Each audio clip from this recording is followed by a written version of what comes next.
बिस्मिल्लाहिर्रहमानिर्रहीम। अस्सलाम वालेकुम नाज़रीन, एक नए व्लॉग के साथ आपकी खिदमत में हाजिर हैं। मेरे साथ मौजूद है असद अली तूर। नाज़रीन, आज की इस वीडियो में हम बात करेंगे सुप्रीम कोर्ट ऑफ पाकिस्तान की जजेस की आपसी लड़ाई कहां तक पहुंची और अब ये मामला मज़ीद आगे किस तरफ जा रहा है। जनाब काजी फ़ायज़ ईसा साहब के उन रिमार्क्स की जो आज उन्होंने दौरान समाअत दिए हैं एहसान से मुतालिक कि किसी पर एहसान मत करो, और उस एहसान के हवाले से अब मुख्तलिफ तबसरे भी हो रहे हैं, उसके ऊपर बात करेंगे। जस्टिस मंसूर अली शाह साहब की भी याद बहुत से लोगों को सता रही है उस एहसान के एक रिमार्क्स पर। और दूसरी जानिब असद अली तूर साहब को जो हमने ज़हमत दी है, इनसे हम ऑन ग्राउंड रियलिटीज़ जानेंगे, क्योंकि गुज़िश्ता 3 रोज़ मुसलसल ये भी फील्ड में थे जब एहतजाज हो रहे थे। पाकिस्तान तहरीक इंसाफ के कारकुनान के साथ इनका एक इंटरेक्शन हुआ, और वो इंटरेक्शन एक दफ़ा नहीं हुआ, मुतअद्दिद मौक़ों पर हुआ, और काफ़ी मुश्किलात में इन्होंने तो रिपोर्ट किया ही किया, मगर जो कारकुनान थे उनका जो जोश व जज्बा था वो जानेंगे असद अली तूर साहब से। और अली अमीन गंडापुर साहब की जो स्टोरी है उसमें अचानक से एक ट्विस्ट आया है जो बहुत से लोगों के मुताबिक ट्विस्ट नहीं है। बहुत से लोग समझ रहे थे कि ये सब कुछ ही होगा, ड्रॉप सीन ये होगा। हमारे सीनियर हैं नुसरत जावेद साहब, उन्होंने जो खबर थी अली अमीन गंडापुर साहब की वापस आने की, वो तकरीबन 2 से 3 घंटे पहले दोपहर को ही कल दे दी थी, एक इशारा उन्होंने कर दिया था। उस पर भी बात करेंगे। और ओवरऑल जो सिचुएशन अब जा रही है, आज वकला का कन्वेंशन भी है, आइनी तरमीम मुमकिन होती नज़र आ रही है या नहीं, ये भी बात करेंगे। असद तूर साहब, शुरू कर लेते हैं जनाब काजी फ़ायज़ ईसा साहब से। आज अभी मतीउल्लाह जान साहब ने भी ट्वीट किया है कि काजी साहब कहते हैं कि किसी पर एहसान ना करो, तो ये आप क्या समझ रहे हैं? क्योंकि दूसरी जानिब एक नज़रसानी दरख्वास्त पर समाअत के दौरान उन्होंने ये ऑब्जर्वेशन दी हैं और ये भी वाज़े कर दिया है कि नज़रसानी दरख्वास्त पर इल्तिवा नहीं मिलता, आपको उसी वक्त उसके ऊपर अपना आर्ग्यू करना है और फ़ैसला भी उसी रोज़ होना है। तो इन अदर वर्ड्स शायद वो ये पैगाम दे रहे हैं कि 11 अक्टूबर को जो नज़रसानी दरख्वास्त बल्ले के निशान वाले फ़ैसले के ख़िलाफ़ पाकिस्तान तहरीक इंसाफ की दायर हो चुकी है या मुकर्रर हो चुकी है, वो भी बहरहाल 11 को ही खारिज हो जाएगी इंशाल्लाह। देखिए, अब चीफ जस्टिस काजी फ़ायज़ के बारे में आप क्या पूछते हैं कि ये होगा कि नहीं होगा? हम सबको पता है क्या होगा, ठीक है। इवन के आप सुप्रीम कोर्ट के किसी नायब कासिद से पूछ लेंगे तो उसको पता होगा। आप सड़क पे कोई मेरे जैसे किसी गरीब रेडी बांध से भी पूछ लेंगे, उसको भी पता होगा क्या होगा। आप जैसे गरीब, ठीक है। अच्छा, तो इस मुल्क में सबको पता है चीफ जस्टिस काजी फ़ायज़ क्या करेंगे, वो क्या खेल खेल रहे हैं, सबको पता है। अब मैंने ज़िंदगी में अदील सरफराज इतनी बुरी तरह किसी को बेनकाब होते नहीं देखा, ठीक है। और पाकिस्तान के एक one of the finest columnist, मैं अभी उनका नाम नहीं ले रहा, लेकिन बहुत ही मशहूर, अभी भी ट्विटर पे उनके वन लाइनर बहुत मशहूर हैं, ठीक है। तो उन्होंने मुझे एक बार कहा था कि वंस द कर्टन फॉल्स, फिर कुछ छुपा नहीं रहता। तो उन्होंने कहा कि इस ड्रामे का कर्टन 13 जनवरी को गिर गया था। उसके बाद वो कहते हैं दिस इज़ नथिंग न्यू, कोई सरप्राइज नहीं है, कुछ बाकी नहीं है। तो अब मैं सोचता हूँ कि वो ठीक कहते थे। हमें शायद थोड़ा देर लगी इस जगह तक पहुँचते हुए कि हमारे लिए कुछ सरप्राइज नहीं रहा, ठीक है। हमें शायद थोड़ी बहुत फिर भी गलतफहमी रही कि हो सकता है वो किसी मौके पर जो अपने साथ हमें लग रहा था कि कर बैठे हैं तो उसको वो रिकवर करने की कोशिश करेंगे, लेकिन अब आइडिया हो रहा है कि उन्होंने अपने साथ कुछ नहीं किया था। वो यही थे, यही उनके गोल्स थे जिसके लिए वो ये सब कुछ करते आ रहे थे। तो वो कोई गलतफहमी में कुछ अपने साथ नहीं कर गए थे, ओके, ठीक है। तो वो अब कर रहे हैं, तो इंशाल्लाह वो जो अपना फ़ैसला है बल्ले वाला उसको बरकरार रखेंगे। यार, उस फैसले के हक़ में तो वो दलाइल दे चुके हैं, नैब के केस में, वो रिज़र्व सीटों के केस में अपने उस फैसले का वो दिफा करते रहे हैं ख़त में, ठीक है। तो वो तो इतना कुछ उसके ऊपर बोल चुके हैं, ठीक है। तो उसके बाद तो अब वैसे ही उनको नज़रसानी सुननी नहीं थी, तो नज़रसानी इन्फ्लेक्शस हो गई थी।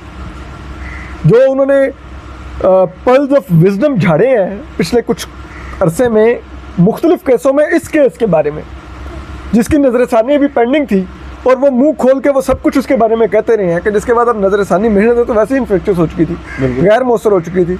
लेकिन वो जिसे कहते हैं ना कागजी कार्रवाई की हद तक भी उसको मुस्तरद करेंगे।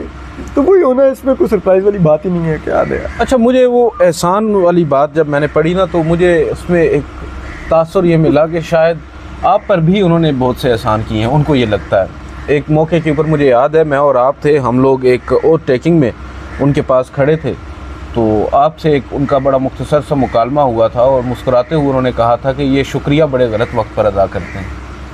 तो मुझे लगा कि शायद आज, क्योंकि मतीउल्लाह जान साहब भी कमरा अदालत में मौजूद थे, आज वो भी उन पर बड़ी तनकीद करते हैं, तो ये आप जैसे उन दोस्तों को भी सुनाने की कोशिश हो रही है जिन पर कभी उनको लगता है कि एहसान किया था। दूसरी जानिब जो मती भाई हैं, उन्होंने बड़ा अच्छा उसको पोर्ट्रे किया है कि जस्टिस मंसूर अली शाह, उनके ऊपर हमारी ये अंडरस्टैंडिंग है कि जो एहसान है वो तो जस्टिस मंसूर अली शाह साहब का है, काजी फाइज़ साहब पर, कि वो आज अगर सुप्रीम कोर्ट के चीफ जस्टिस ऑफ पाकिस्तान हैं और वो ये सब कुछ जो कर रहे हैं ये एक ही बंदे की वजह से कर रहे हैं, वो जस्टिस मंसूर अली शाह। क्योंकि वो उस वक्त अगर उस बेंच का हिस्सा ना होते जो बंदयाल साहब की सरबराही में कायम था, तो शायद ये रेफरेंस जो है ये एक्सेप्ट हो जाता और इनके ख़िलाफ़ बाकायदा तौर पर फाइंडिंग्स आ जाती, अगर वो उस वक्त मेलाफाइडी बेस उसको करार ना देते।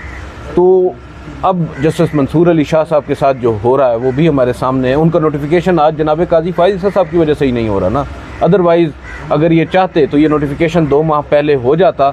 ये ख़ुद जब ये वाजे कर देते कि भाई मैं 25 तारीख को रिटायर हो रहा हूँ, ज़राए से ख़बरें चलवा देते हैं कि मैं एक्सटेंशन नहीं ले रहा, ज़राए से ये ख़बर चलवा देते हैं कि मैं आइनी अदालत का सरबराह नहीं बन रहा, तो फिर ज़राए से ये ख़बर ये भी चलवा दें कि 25 को रिटायर हो रहा हूँ और उस ज़राए के नीचे दफ्तर की मोहर भी लगा दें।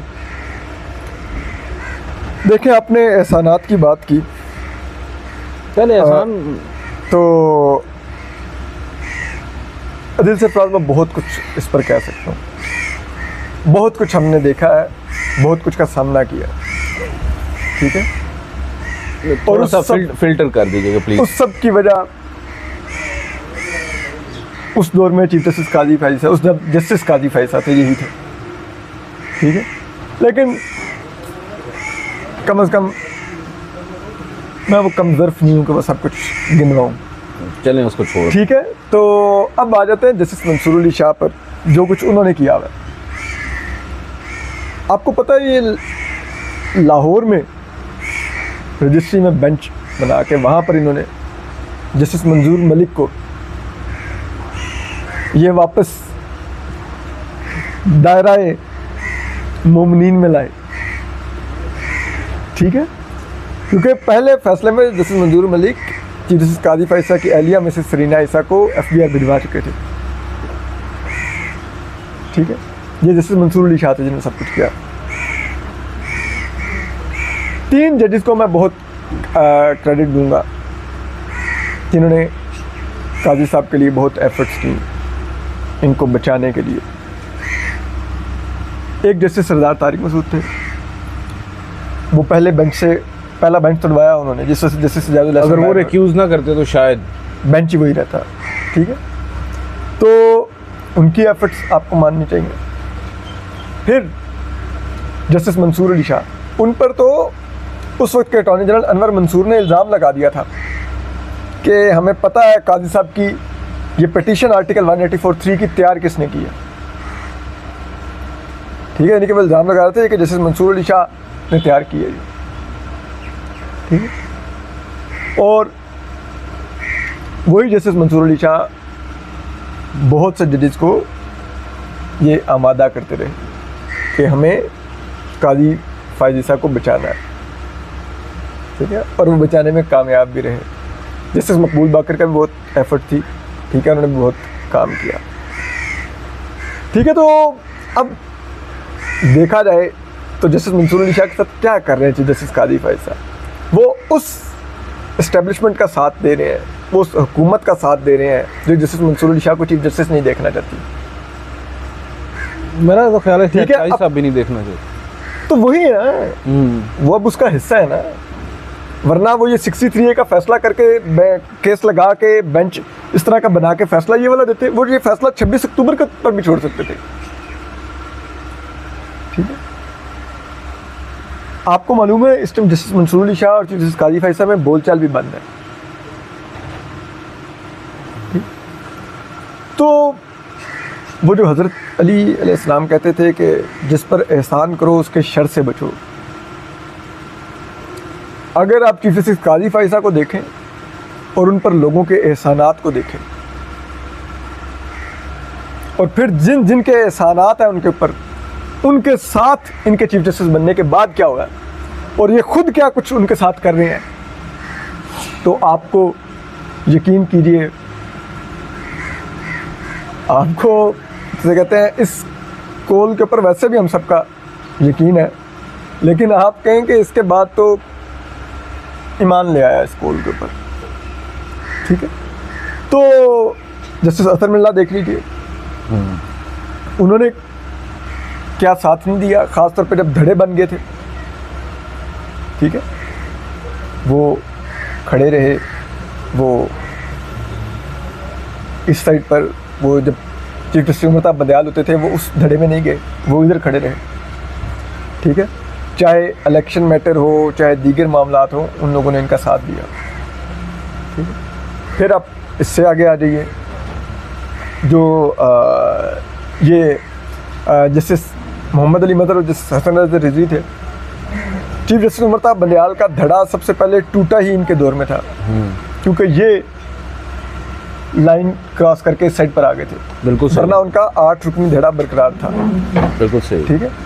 तो इनका भी आप याद रखिए। फिर आप आ जाइए इस साइड पर, बाकी लोग मतलब मुझे नाम नहीं याद आ रहा, लाइक आप गिनते जाएं, ठीक है, लेकिन आज वो सब इस चीज़ की कीमत अदा कर रहे हैं। और चीफ जस्टिस काजी फाइसा बता रहे हैं एहसान।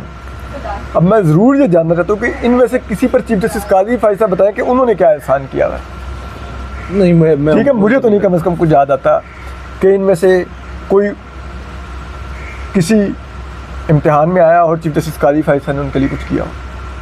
ठीक है, होता है कि आप एहसान का तो छोटा मोटा बदला भी उतारते हैं, तो काजी साहब के तो एहसानात का बदला हम देख रहे हैं, ठीक है, जो लोगों तक पहुंच रहा है ना, जो फैज़ उनका, तो यकीन करें अब तो जनरल फैज़ हमीद भी छोटा मुजरिम लगने लग गया।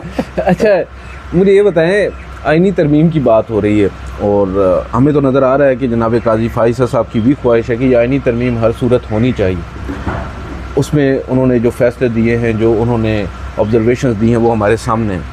हम देख रहे हैं कि पहले वकला की मुख्तलिफ बॉडीज़ जो हैं वो सरापा एहतजाज हुई, कुछ सीनियर वकला, इंडिपेंडेंट वकला जो हैं, मुनीर मलिक जैसे लोग आ गए मैदान में, फैसल सिद्दीकी जैसे लोग, ये वो लोग हैं जो काजी फाइसा साहब के न सिर्फ वकील रहे बल्कि उनके ज़ाती दोस्त रहें। और अब वो भी ये बात करने पर मजबूर हो गए हैं काजी फाइसा साहब के हवाले से। अब वो भी बाकायदा तौर पर ट्रोलिंग करने लग गए। मैं फैसल सिद्दीकी साहब का वो वीडियो क्लिप देख रहा था जिसमें वो ये कह रहे थे कि काजी फाइसा साहब भी इमरान नवाज शरीफ साहब के जो बयान था उसको थोड़ा सा तब्दील करके अब कह रहे हैं कि मुझे ना निकालो। कल हमने देखा कि 50 जो फॉर्मर लॉ क्लर्क्स हैं सुप्रीम कोर्ट ऑफ पाकिस्तान के, जो इन जजेस साहिबान के साथ होते हैं, जो ट्रेनिंग करते हैं, जो बाकायदा तौर पर इनके स्टाफ का हिस्सा होते हैं, उन्होंने भी इस कॉन्स्टिट्यूशनल अमेंडमेंट और इस तरीके से इस कॉन्स्टिट्यूशनल अमेंडमेंट को लाने को उसकी मज़म्मत की है और उसकी एक तरह से मुखालफत की है।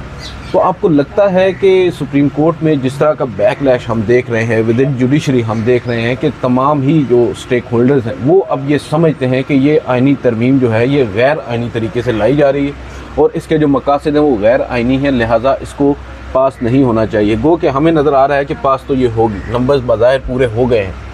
अगर ये पास हो जाएगी तो क्या ये टिक पाएगी और क्या ये काजी फाइसा साहब के मादद के साथ वो जो एक उनकी लेगेसी का ताबूत है उसमें आखिरी कील साबित नहीं होगी?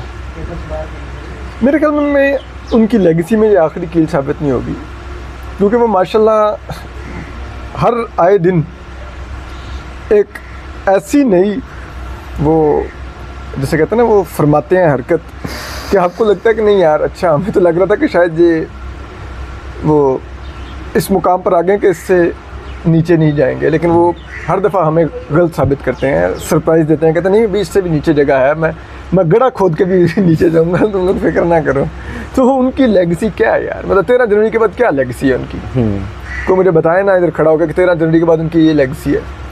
जुल्फ़िकार अली भुट्टो जिंदा किया उन्होंने, जुल्फ़िकार अली भुट्टो को वो एक ऑब्जर्वेशन नहीं देख सके उस वक्त के उस फैसले के अंदर मिलिट्री डिक्टेटर या अपने उन जजेस के बारे में जो जुल्फ़िकार अली भुट्टो को फांसी देने वाले थे, मौलवी मुश्ताक के बारे में कुछ लिख देते, लेकिन शायद हो सकता है उनको आईने में मौलवी मुश्ताक खुद अपने अंदर नज़र आता होगा। तो क्या लेगेसी यार। ठीक है, जनरल मुशर्रफ वकार सेठ ने कहा था इधर डी चौक में लटकाना है, वो कराची में कब्र में पड़ा हुआ है और गॉड ऑफ ऑनर के साथ दफनाया हुआ है। क्या लेगेसी, क्या बात करते हैं यार आप लेगेसी की बात। मतलब मुझे तो हंसी आती है जब काजी साहब के साथ लेगेसी का वर्ड जुड़ता है। तो ये जो कुछ वो कर रहे हैं, उन्होंने अपना हिस्सा डाल दिया है। अब भी अगर हुकूमत आईनी तरमीम करके उनको जैसे कहता है ना फील्ड मार्शल चीफ जस्टिस ना बना सके आईनी अदालत का, तो मेरे ख्याल में ये इस हुकूमत की काजी साहब के साथ बिट्रेल होगी। ठीक है, कि इतना कुछ करके एक शख्स ने आपके लिए अपना सब कुछ खो दिया एक ओहदे के लिए जो वो आपसे चाह रहा था कि आप उसको दें, और फिर भी आपने उसको ना दिया, तो बड़ी ज़्यादती होगी। अच्छा, मेरी इसमें थोड़ी सी अंडरस्टैंडिंग डिफरेंट है। मुझे लग रहा है वो चीफ जस्टिस नहीं बन रहे, और वो उन्होंने जैसा कि ज़राए, मैं तो उन ज़राए पे ट्रस्ट करता हूँ। वो अंगूर खट्टे ही होते हैं, आप फिर कह देते होते हैं कि यार ठीक है ज़राए से ये खबर चलवा दो, अगर बन गया तो कहूँगा जी ज़राए झूठ बोल रहे थे, अगर ना बना तो कह देना कि नहीं मैंने दिल नहीं, मेरे ज़राए नहीं है भाई, काजी साहब के अपने ज़राए खबरें दे रहे हैं, हमारे ज़राए नहीं है। वही ना, तो मैं कहूँगा कि मैंने वो ज़राए से तो था कि मैं नहीं ले रहा। देखो ये दिल सरफराज और ये मतीला जान, ये असद अली तूर, असनात मलिक झूठ बोलते थे मेरे बारे में, मैं तो नहीं ले रहा था। ठीक है, हालांकि उनकी वो प्रेस रिलीज रिकॉर्ड पर मौजूद है जो उन्होंने बड़े तरीके से कहा था कि नहीं मैं जाने की बातें जाने दो, जो जो उनके सेक्रेटरी डॉक्टर मुश्ताक ने जारी की थी ना, वो दरअसल अपने चीफ जस्टिस के बारे में कह रहा था जाने की बातें जाने दो। तो वो अब चीज़ ये है कि हुकूमत पास नंबर्स तो हैं, ठीक है, लेकिन अभी भी हुकूमत फंसी हुई है। आज मैंने स्टोरी की भी है कि जर्मन फाउंडेशन है, वो हर साल पाकिस्तानी 8 पार्लियामेंटेरियंस जर्मनी लेके जाती है विजिट पर। उसमें कौमी असम्बली के अरकान होते हैं और सेनेट के होते हैं। इस साल भी उन्होंने लेके जाना था और गुज़िश्ता हफ्ते लेके जाना था। तो उनको कौमी असम्बली सेक्रेटरीट से कन्वे किया गया है कि मेंबरान नहीं जा सकते। बुक हुई हुई टिकट्स और विज़िट कैंसिल हुआ, क्योंकि उन्हें कहा गया कि ज़रूरत है, और वो ज़रूरत इसीलिए है कि हुकूमत इसी कोशिश में है कि जिस वक्त नंबर पूरे हुए 224, तो अगले ही हो सकता है 1 घंटे के नोटिस पे कौमी असम्बली और सेनेट का सेशन बुलवाया जाए, वो 26वीं आईनी तरमीम पेश की जाए, ठीक है, और फौरी तौर पे पास करवा के काम कर दिया जाए। एक नंबर के लिए लड़ाई जारी है।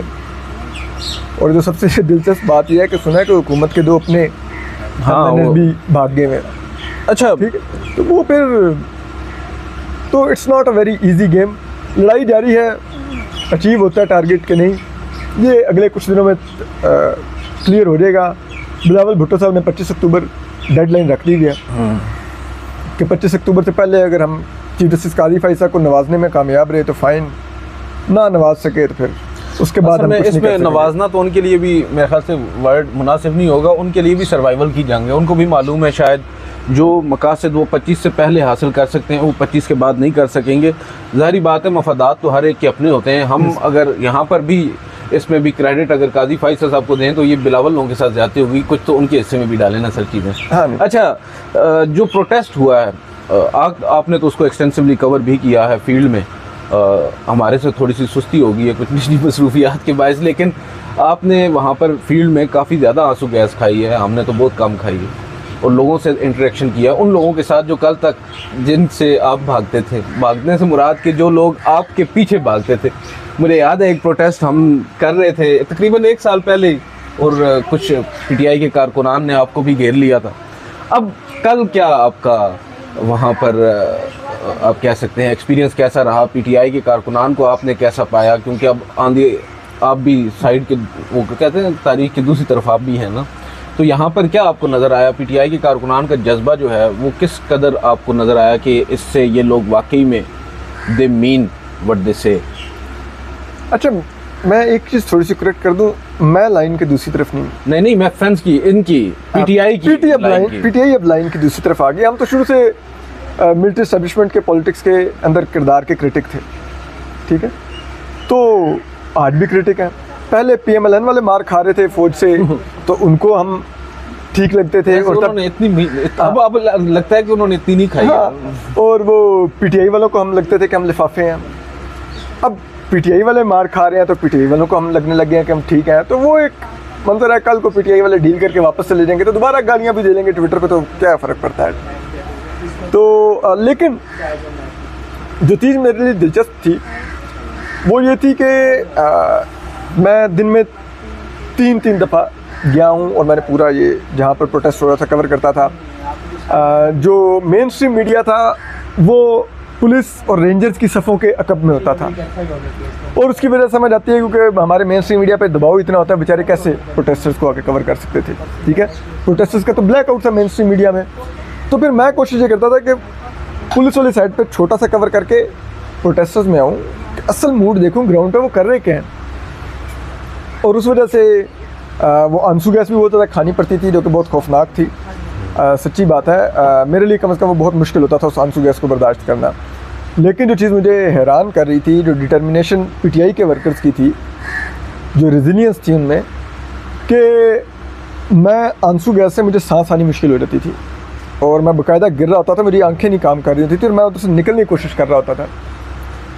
तो वो एकदम मेरी नज़र पड़नी कि शैली आके गिरा है आंसू गैस का, और मैं तो वहाँ से उस सेल से बच के, जो शल गिरा है आंसू गैस का, उससे बच के निकलने की कोशिश कर रहा था।